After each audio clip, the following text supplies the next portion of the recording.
Добрый день, паважаныя сябры. Сёння мы сабраліся на не вельмі радасная падзея, потому что это 40-я гадовіна смерти. Нарадзіўся ён 26 лістапада 30-го года. Ну, але за гэтыя 40 гадоў, якія прайшлі, Караткевіч стаў класікам беларускай літаратуры. Яго аўтарытэт якраз пасля яго смерці падняўся в літаратуры высока, асабліва сярод моладзі. І я лічу, што цалкам справядліва. Бо па маіх ацэнках гэта чалавек вельмі таленавіты ад прыроды. Я быў у добрых адносінах з ім, даволі блізкіх, з 64 по 72 год. Я добра ведаў яго маму, Надзею Васильевну Гриневич, яна са шляхты. І што цікава, вот на ёй гэта ўсё было відаць.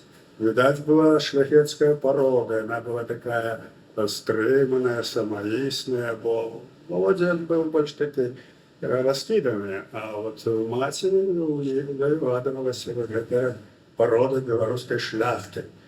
Вельмі прыемная жанчына. Вельмі добра ведаў яго жонку Валентину Брониславу Никитину. Яна працавала ў нашым інстытуце, адным словам, ведаў некаторых яго там братоў і так далее. Што я могу сказаць? Ну, першае, што 60-е гады, тады, калі паявілася яго імя, яно прыцягвала нас, маладых, а мы былі студэнтамі яшчэ, першай паловы, як магніт, таму што ніхто да гэтага часу так не пісаў. У гэты час ён выдаўшы ўжо 2 зборнікі паэзіі «Матчына душа» і «Вячэрнія ветразі». Это 58-60 год. Мы якраз прачыталі гэтыя зборнікі і, можу сказаць, на мяне яны зрабілі вельмі вялікае ўражанне. Вельмі мне спадабалася яго паэзія. Асабліва «Вячэрнія ветразі». Гэта быў вось такі, такое паветра, якое раней як бы не прасачвалася ў беларускай паэзіі. Гэта былі 60-е гады. 60-е гады яны былі своеасаблівыя. Гэта калі зваліўся культ асобы Сталіна, калі ўжо не было сталіншчыны, калі была гэтая адліга хрушчоўская. І вот усё, што было, як кажуць, пад зямлёй, яно выйшла наверх і у вельмі такім романтычным стане, шырокія адкрытымі вачыма, глядзелі і шукалі чагосьці справядлівага, романтычнага. І знаходзілі гэта у Караткевіча.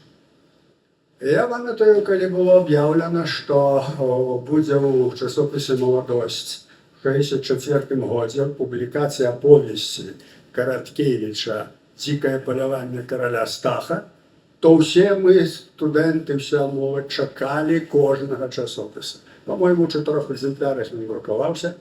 Кожнага часопіса мы чакалі. І пыталі, глядзелі ў кіосках, паявіўся, не паявіўся.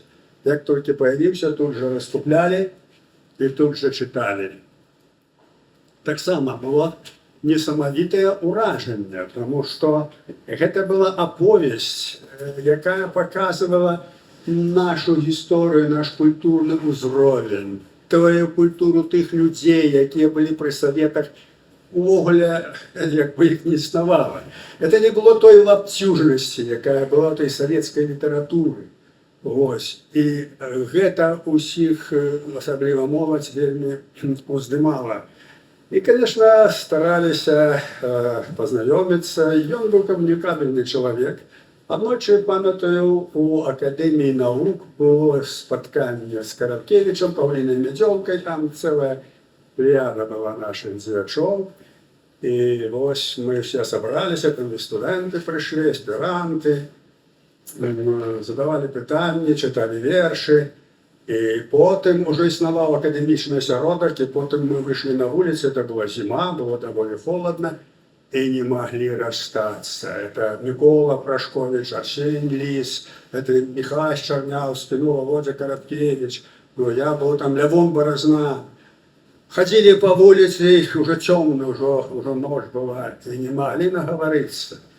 Врешті-решт подошли до ботанічного сада, пошли там про цей парк Челюскинцев, про ночь, про лес. И бачим пролом у плоте, у ботанічний сад.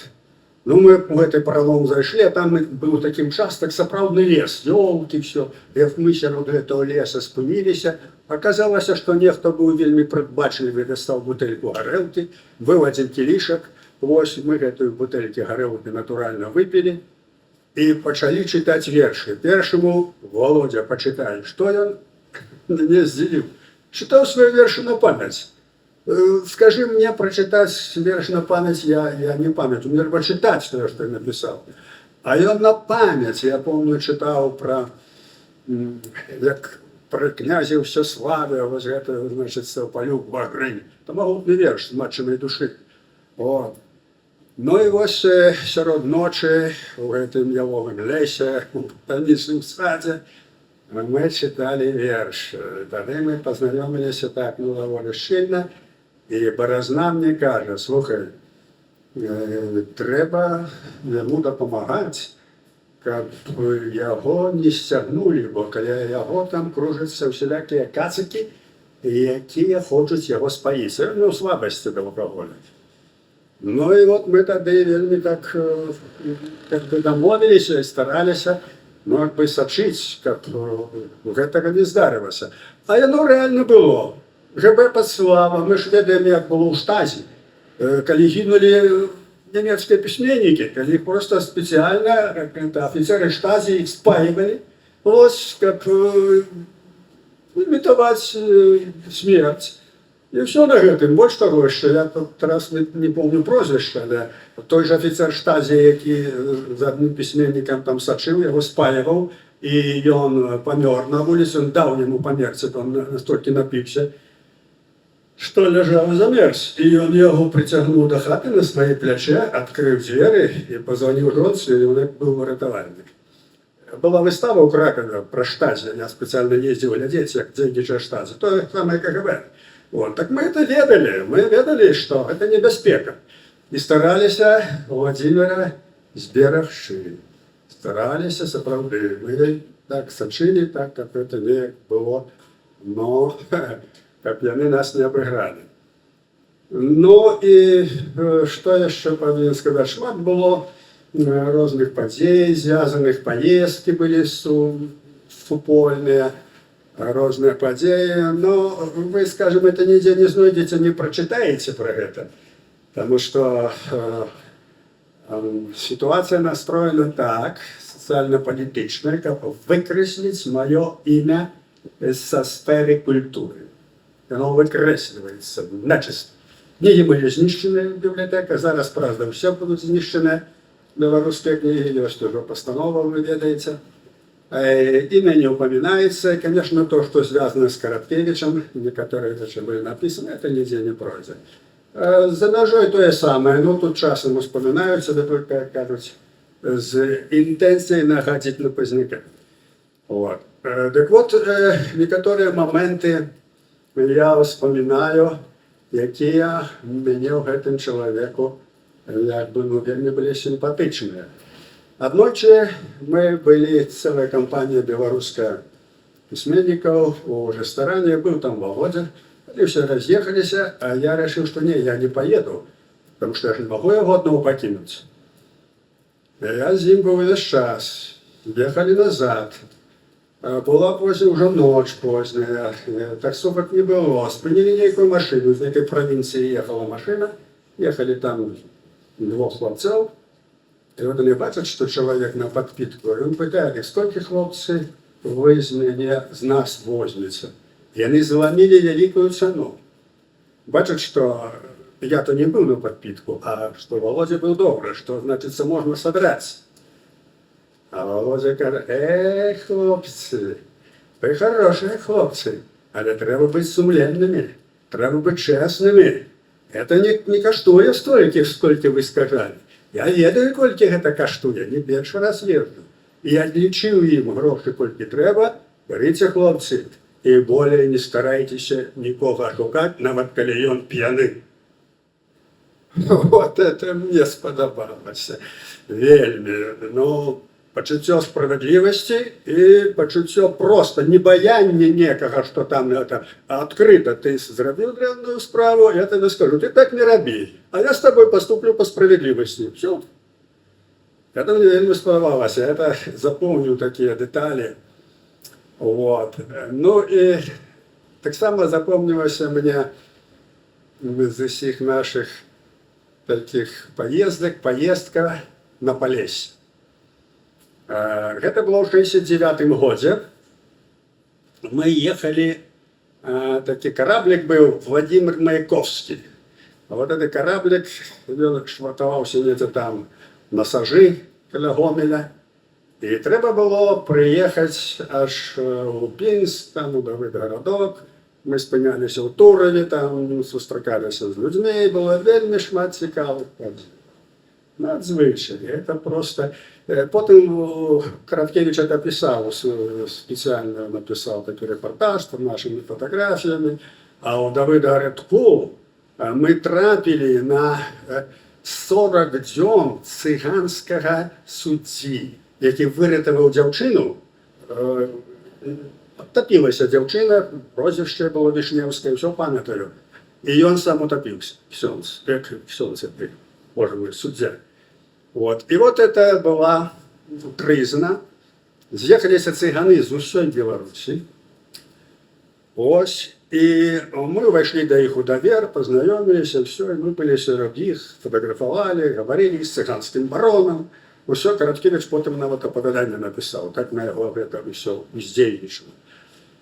І от потім у цьому Давидгородку ми почали, ну, ми завжди старалися поговорити з людьми, обслідувати місцевість. Мы пошли на Могилки, где это ведомая церква 17 столетия. На просоветах была подоховая держава. И вот на этих могилках мы бачим, может 12, может 15 велизарные крижи, рост человека, каменные, у вельми пригожим стилі, зробленим народно-готичним стилі. І ніде, ні в одной енциклопедії, ні в одной книжці про це не було. А тут же Давидгородок, это же не некая вёска, мы приехали лучше раз перейти, послушайте, это же открытие. Мы сфотографовали все эти крыжи, и думаем, что робить, это ж такая коштовность, треба сходить по горкам партии, попередить, потому что церква подоховой державы, каб яны специально аховывали эти крыжи. Потому что мы один знайшли уже разломанный, некто, и там бутельки разбитые, некто тренировался кидать бутельки по крыжам. Так вот, треба их уратовать. И вот, вы разумеете, все то мы ведали, что такое коммунизм, что такое КПСС, что такое все, але вот это вот, правда, Володя был инициатором. Это романтизм нас привел у горком партии Давидгородка.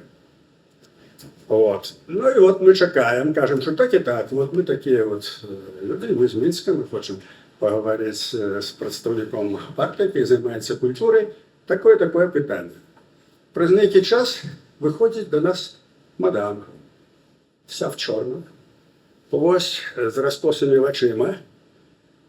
Я на неї глянув і одразу Володя шепчу: «Только по-русски, только по-русски». Он почал по-русски. И, конечно, вот, ну, а кто вы есть такие? Ну, вот я, Владимир Семенович Короткевич. Так, Короткевич записано. Я первый раз чую такое. Вот. Ну, и мы уже домовились, что Короткевич будет все говорить, он с нас старейший был. И вот он говорит, так и так, вот такие мы нашли помники, и нас все записываем. И что мы вельми просили, кого горком партии звернув на это увагу, поскольку церква подохової держави, як спеціальний ахову, бо там, знаєте, бригани, які все, це вводить в енциклопедію нашого мистецтва. І ми пішли такі довольні, що ми зробили хорошу справу. што мы, так сказаць, забяспечылі, што ўсё ж таки гэта будзе існаваць. І вот мы прыязджаем у Менск. Владимир Караткевич піша вялікі матэрыял з нашымі фатаграфіямі, ён выходзіць у часопісе «Маладосць», цікавы матэрыял. А я у Акадэміі навук, Інстытуце мастацтвазнаўства, усім нашым знаёмым мастацтвазнаўцам кажу, што што мы адкрылі ў Давыда Градкоў, а вы не ведаеце такого. А якраз рыхтаваўся збор помнікаў гісторыі культуры. І я папрасіў, што, слухайце, поедьте туды, здыміце, опишите это все. И они поехали. Ленора Ивановна, ветер там еще. Прошел месяц. Приезжают и кажут мне, зима, а там еще нема. Я понимаю, мы показываем здымки. Мы что, молодости дали, это здымки. Мне кажется, там нема, только в кустах мы нашли один поломанный крыш разбитый, и шены привезли вот такие маленькие. А для них, кажу, нема. Вы зразумелі, што адбылося? Мы сказали горкому партии, что надо охранять памятники, а они приняли во внимание и все уничтожили. И вот, разумеете, ну, скажем, для меня это было зразумело, что нельга было. Бо я не первый раз траплял на такую ситуацию, браслали и все. Ну вот, это наша доверливость таким чином привела до того, что гэтыя крыжы знішчылі, яны толькі асталіся на фатаграфіі. Бо геноцид культуры, ён адбываўся ўвесь час, у 20-е і ў 30-е. Зараз ён брутальны, хамскі, адкрыта капае на нас, говорить, што мы не людзі, не ведаеце, што адбываецца. А тады это ішло вот таким ціхеньким таким макаром. Я калі на Браслаўшчыне знайшоў млын, вёска Зарадча. И он был мураван. И на этом мураване мне была такая, ну, як кажуть, разинками по вапне, каменчиками, разбитым кременем, были орнаментальные малюнки. Буслы, ботяны, кветочки. Я такого нигде не спотыкал. Это уникальная з'ява. Я это все сфотографовал и написал артикул «Белорусский каменный орнамент». Надруковал это в часописе «Молодость». Праз год я приезжаю, думаю, что фундаментально все знать, млына нема. И он разбитый, валяется только подмурки. Ніякой потребы не было его разбивать. Или почитали артикул. Все было указание, и оно было виконано. Вот так знищали культуру. І тому ми тоді, в 60-х годах, пізніше, ми добре ведали, що є речі, скажем, я об'їздив всю Білорусь. Я зняв вельми шмат. Ніхто, кому не треба, нічого не ведає. Коли я все опублікував, все вимішкане. Вот тому, вот така була історія у нас з Караткевичем, коли ми вирішили заховати ці помніки історії культури. Ну што яшчэ, што датычыць яго творчасці. Ён амаль што не правіў свае творы. Ён пісаў сходы, ён рыхтаваўся. Вывучаў гістарычны матэрыял, дастаткова быў начытан, надукаваны. Вот. Вучыўся в Киевском універсітэце на рускай філалогіі. Быў настаўнікам рускай мовы пад Киевом. Шлях такі пакручасты, і от праз гісторыю, праз знаёмства з рукапісамі усімі, як Богданович, ён прыйшоў да бацькаўшчыны. Вот. Так вот, ён амаль што не правіў. Ён пісаў, калі ён падрыхтаваўся, то пісаў сходу. Это яго такая была характэрнасць. Атрымлівалася, ну вот, скажем, я добра ведаю, бо ён мне паказваў рукапісы каласы пад сярпом тваім, показывал мне все, як этот процесс. Я это бачыў, яго это ішло адразу. Гэта сведчыла аб тым, што ну, гэта вялікі талент, он сапраўды быў вельмі таленавіты чалавек. Вот. Што датычыць ось такого падыхода да творчасці, ён не заўсёды прыводзіць да добрых вынікаў. Тому що принцип правильний був у Богдановича, що коли треба сталікувати, гартувати гнуткий вірш, а робити його треба з сумлінням. Як вдариш ти їм, він як звон зазвенить, бризнуть іскри з холодних колін. У Богдановича іскри йшли. Він працював, він був великий талант, і він все одно працював над своїми віршами. А коли ісці толькі па інтуіцыі, то появляецца нейкая і слабіна. На гэтым я не буду спыняцца, таму што ёсць такія вершы, я знаю сюжэты, чаму яны паявіліся, але на нейкім адным творе я спынюся. Я лічу, што самы яго хорошы твор гэта «Класипаться Полтварь». Это сапраўды энцыклапедыя нашай гісторыі, гэта вельмі пранікнёна, моцна напісана. Ось гэтым творам зачытываліся, ён перакладзены на многія мовы. Ось. І потым ён валодаў своеасаблівым стылем романтычным, там, і замак альшанскі, там все, які таксама прыцягваў. Вот калі читаешь хорошего письменника, Драйзера, скажем, то просто цікаво его читать, вот сам стиль цікавий. Вот. А вот у Короткевича само был такой стиль, что он утягивал, он подтягивал. Вот было приемно его читать. Хотелось далее идти за этим сюжетом. Вот. Это было у него. Ну и вот по поводу некоторых таких питаний больше, меньше вядомых. Я спынюся, бо это связано с тем, что я сказал, чему мы с ним были в добрых отношениях. 64 по 72 год. Ён у гэты перыяд напісаў твор «Чазенне». Я лічу, гэта самы слабы твор, які ён напісаў. Новый слабы твор. Вот. І ён на аснове прыватных дачыненняў напісаны. Некалі там у Москве яго была такая романтичная адносіны з одной расейкой. Вот, дзякуй Богу, за это ничего не атрымалася. Але у яго вот эта ностальгія, гэтая вот рана на сэрцы была, ён жыў этими пачуццямі. І вот на основе этих пачуццяў, гэтага вот штого шчымела, напісаў эту «Чазенне». Читаць цяжка, бо это... Вот. У літаратуры, калі творца ідзе за сваімі асабістымі пачуццямі, які ён перажыў, якія вельмі дарагія, за сваю ностальгію, ён это опісвае, яму это шчыміць, але другому это не шчыміць. Это, разумееце, як у тэатры, калі актрыса плача, а глядач не плача. Трэба, каб глядач плакаў. Вот.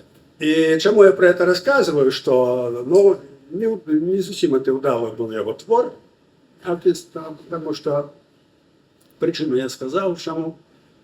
И тут отбылась такая история. Вельми, шчыра до яго относился Лявон Баразна. Просто старался опекать его. И он был самый старший из нас, он был старейшим, Короткевич. Вот. И когда я написал эту «Чазенне», то Баразна обурился. И мне начал рассказывать. Я говорю: слушай, что ты говоришь? Ну, человек написал, может быть и так, может быть и гэтак, но это наш гений. Вот. Але тым не менш, Лявон выказаў яму гэта ў вочы. Короткевич быў вельмі эгоцэнтрычны чалавек. Надзвычай. Ён быў вельмі товарищи, ён быў душа кампаніі, ён расказваў анекдоты, но ён павінен быць заўсёды душой кампаніі, усе павінны былі яго слухаць. Калі паяўляўся нехто другі ў кампаніі, які пераймаў на сябе, ён пачынаў абурацца. І вот такія вот рэчы сказаць яму ў твар нельга было ўвогуле усякаму творцу, які піша, ён кажуць, як дзіця нараджае. Зрабіць твор — это вельмі такі працэс, які важны для творцы. А Лявон Тимофеевич ему сказал, что вот это такой слабый твор, что ты уже списался. Такая спрэчка пайшла паміж імі. И я был этому сведкой. Вчора я спыніць не мог, хоть я был молодейший, але я разумел, что так не можно. Але что было потым? А потым было, што Караткевіч перастаў увогуле прызнаваць паразу. І калі яго забілі, Лявона Тимофеевича, в 1972 году, это была трагедия усёй свядомой Беларуси. Коммунисты всю милицию вывели в центр, там, где была его труна. Это было жудостное забойство. Он на месте забили. И в этот час Караткевич ехал в троллейбусе и не пришел на похование. Демонстративно. Это было в 1972 году. Ну, с того часу у меня никаких отношений не было. Я бы ничего николи не хотел, просто мы перестали говорить и спотыкаться. И в 1974 году мы организовали выставу вольной фотографии в Менску. Это была некая борьба, треба было там с коммунистами моцно позмагаться. Нам удалось робить великую выставу вольной фотографии. И неўзабаве пасля этой выставы была выстава, присвеченная Лявону Тимофеевичу Паразне. Собрали его творы, собрали его намалёўкі, все. И вот это в 1974 году на эту выставу пришел Караткевич и плакал.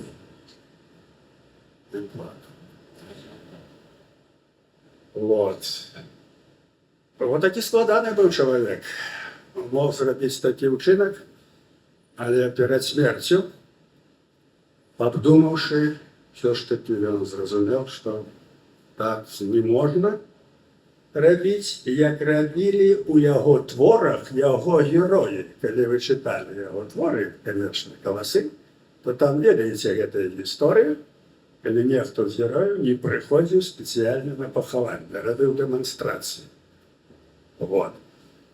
А вось такі быў в пэўнай ступені складаны чалавек, але паўтараю, што ён ствараў атмасферу, ён быў вельмі таварыскі, яго ўсе любілі. Вось. І толькі некалькі чалавек, вот той же самы Лявон Тимофеевич, вельмі стараліся, каб яго не ўцягнулі ў п'янства. І калі ён захварэў, то усе говорили, что он помер от того, что у него было алкогольное отрушивание, цирроз печени и так далее. Его лечили супротив циррозу печени. А диагноз был других, это было запаление легких. Его не лечили супротив этого. Те от того, что они были тупые, эти лекари, те от того, что как с Быковым, решили не лечить. Але потом все высветлилось. У него было запаление легких, и вот от гэтага ён памёр у 54 гады. Вот. Так что вот этих людей у белых халатах часам трэба бояться, особливо калі творца беларускі, паэт, пісьменнік ці палітык. Вот так здарылася з Караткевичем. Конечно, 54 гады – это самый творчий взлет. Это самый творчий взлет. Это вот годы от 50-е, 60-е, человек переживая, мая опыт. Ну и вот в этот час мы стратили гения нашей литературы. Але знову я повторив ті слова, які я казав у початку, що гэтыя 40 год, які пройшли, ми зробили класика. Тому що тая популярність, яка є його тепер, і яка була після його смерті, вона переважує ту, яка була при житті. Ось його вельми там молодь любив все, але зараз він узвисився як наш класик, як геній, і це справді так. Він є нашим класиком, ось він є нашим генієм, відомим білорусом, сумленним чоловіком, ось який помер без порыву. Мяркую, што яго стыль у першую чаргу і сама тэматыка, яго стыль, ён паўплываў на нашу літаратуру. Хаця пробовали многія пісаць, і Сократ Янович, там, і Тарасаў, правда, па-руску пісаў, пробовали пісаць на гэтую тэму, но стыль гэты, стыль непаўторны. от Караткевич, ну, хороший стиліст, мне вельмі падабаўся ён, што ён цягнуў сваім вот апавяданнем, сваім уменнем раскрыць тэму, сваім парадкам слоў. І ў гэтым ён не пераўзыдзены, ён арыгінальны, так як Міхась Стральцоў, скажем, як стыліст, вядомы наш пісьменнік, так і Владимир Караткевич. І думаю, што Владимир Караткевич сваёй творчасцю будзе ўплываць на развіццё нашай літаратуры і далей, і тыя творцы, якія захоплены яго творчасцю, якія хочуць так пісаць, як ён ім шмат дапаможа. Мы павінны ганарыцца, што ў нашым народзе ў той час, у час этого задухі этой брежневскай ўсё, былі такія геніі, якія, не гледзячы ні на што, прабіваліся, як трава праз асфальт, і пісалі такія творы. Караткевич мне показываў каласы пад сярпом тваім, як цэнзура крэмзала. Кажа, о, глядзі, кажа, што яны тварылі. Я бачыў это ўсё, як крэмзалі. І хто, кажа, танк крэмзал. Там быў кіраўнік, рэдактор Поланы. Я кажу, што ты ж разумееш, што калі гэта пакінуць, то зарэзаць. О, ты не выдаўся. Але пройдзе час, і ўсё, што пакрэмзалі, ўсё будзе надрукоўана. Так і адбылося. Так што, хоць мы адзначаем сёння гадавіну з яго смерці, але памятаем, што у нас ёсць не толькі Василий Владимирович Бойтов, не толькі танк, не толькі плеяда наших могутных поэтов-письменников, а такі геній, як Владимир Караткевич, які падняў цэлае пакаленне. Поверьте мне, тому что я со студэнцтва жив в этот час и бачу, ён поднял все наше поколение. Ён, менавіта, был такий письменник, на якого глядзелі, якого читали, и які закладывал у душу тое, что я думаю. Его был великий уплыв на моладзь. Я думаю, ёсць і цяпер. И гэта вельмі важно, бо это письменник светлый, белорусский и сапраўдны. Жыве Беларусь!